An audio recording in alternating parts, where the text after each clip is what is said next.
What up, crew? It's Kid Lips coming at you live from downtown LA, and we have a very special guest on the camera today. Hello. Hi. Who are you? I'm Emily. This is low-key Grubear Grubear, aka Gruby's little sis, and she runs operations at Applique. And we're gonna talk today about how to make people love your brand. And I'm not talking about people who don't know you. This is about the people who know you and maybe most likely have ordered from you.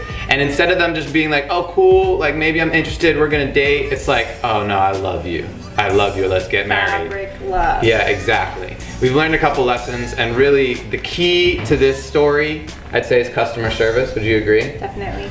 And Emily interacts with our customers all the time and knows all the war stories. There was one we were talking about before, early days before Emily joined me at Applique, when I was bike powered 100% and selling on Karma Loop. Talked about that in the last video. And there was a customer that got a shirt, and I was really hyped because they were like 2 blocks away from me. And I was like, oh my gosh, I'm just gonna hand deliver this thing. I wanna meet this person.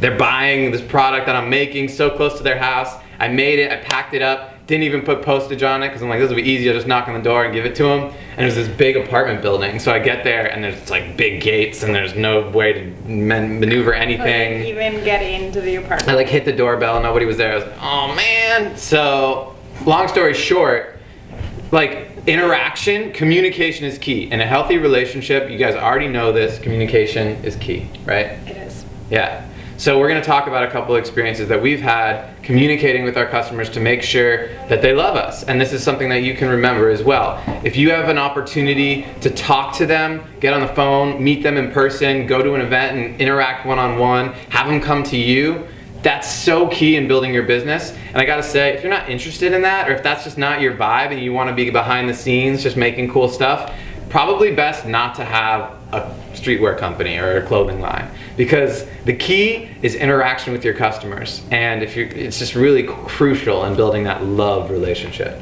But you can speak definitely to some shipping situations we've had, right? So Absolutely. Tell us a story of something maybe we've lost, like a situation that's come up where we've had. Oh, I could think of a few. Yeah, what do you got? Well, we ship all the time, every single day, with a bunch of different carriers depending on the service requirements of the customer. You know, some people need it really soon, some people have just a small t-shirt, others, you know, bigger orders. We go with, say for example, UPS. Definitely they guarantee their dates, they are very reliable for big packages, so we like them for the most part. This one case that I remember, the customer ordered 5 shirts originally. We got everything delivered. They loved it. They reordered 70 shirts. I'm like, great, that's awesome. Customer is totally thrilled about it all. We go with UPS for the 70 shirts. Well, I get a call about 2 weeks after we shipped the order. The customer's like, hey, still haven't gotten my shirts. What's going on? There's no tracking update. I'm like, what do you mean there's no tracking update? We shipped that order. I specifically remembered this order. We shipped it a day early because we were killing it. And now the customer doesn't have it, and UPS can't find it, and there's not a single scan on the tracking, which worries the customer, worries us, and immediately filed a claim with UPS. They take 8 days to process a claim. So we are sitting there waiting. They finally call us from Lost and Found department. Hey, tell us about the product. Like, what can we find? What can we use to find this package? And I tell them every single detail of the entire order, like the color of the shirts, the number of shirts, the size, the quantity, everything that's on the pocket. We try to, make a really strong case for them to find it. And they did. They found the entire order. It was in Lost and Found. The box had been shredded. They didn't have the label, but luckily we plastic wrap all of our garments. So of course they were safe and sound, and they knew what was inside the plastic. They could see it, and they found the order. We told the customer, hey, we located it through UPS. They were ecstatic. We asked UPS to make sure to hit their deadline, and they did. They upgraded the package, and that type of dependability, reliability, knowing that if your package explodes, you can still find it and you can still get it to the customer. And just being in touch, like Ethan was saying, communication is key, making sure your customer knows that you're doing everything possible to find that package for them, and trying to choose a shipping service that's as reliable as it can be. Stuff goes wrong. Fish goes wrong.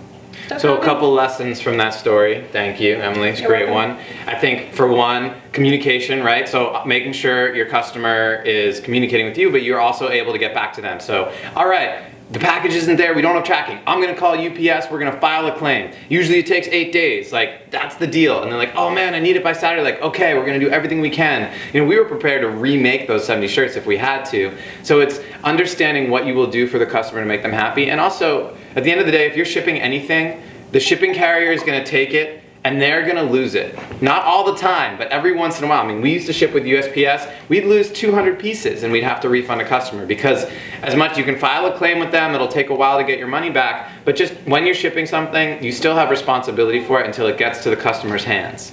And so you gotta do everything you can to work with the shipper, to work with the customer, to try to find a resolution. Otherwise, that customer's not gonna be happy and you're gonna have, you know, bad reviews and unhappy customers. So it's all about these kind of mini crises that actually allow you to cultivate more love with your customer. Because they're like, oh, they're calling me, they're on top of it, I know it's not really their fault, but I still wanna get this stuff. So it's just about how you handle these issues that can turn into love or hate. Quality is another one, so we definitely have certain customers where we really want to deliver the best possible quality. You mean every customer? Thank you. Every customer is so important. Sampling is a process for them. So you mentioned this customer, they ordered 5 shirts, then they got 70. We'd been talking to a large technology company. They were looking to order, I don't know, 200 pieces, really cool, intricate hoodie design, really awesome. And we made a sample for them, which they paid for. They got it and they're like, oh, the sample isn't right. You know, sizing isn't right, art isn't right, there's a bunch of details.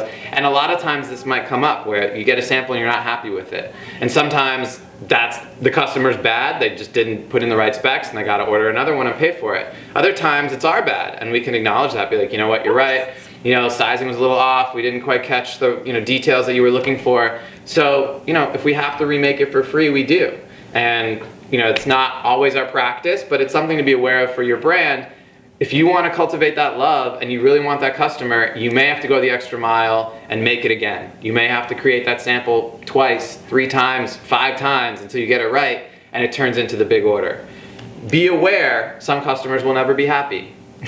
Also true. Yeah, so you just got to know who you're talking to. But as you get to know them, as you're communicating, you can build that rapport and create an environment where they feel confident that you're going to deliver. You feel confident you get what they want, you know, and it all comes together.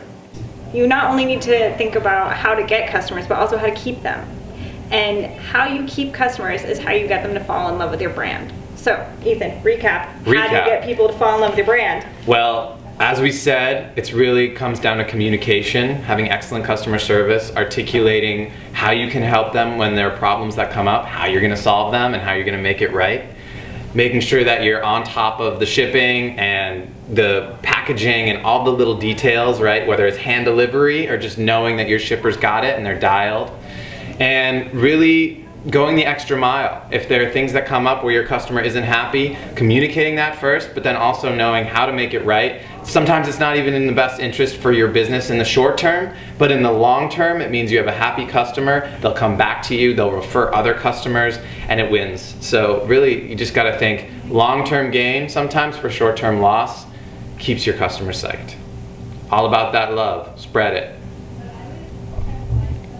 So questions, comments, concerns, thoughts, campaigns, advocacy projects, whatever you got, put it in the comments. We want to hear about it. Definitely subscribe. And yeah, tell us about customer service nightmares you might have faced with your brand. We always love sharing war stories and learning about what you've been doing. Cool. Thank you for being here. Grubear, appreciate it. My pleasure. Over and out. Deuces.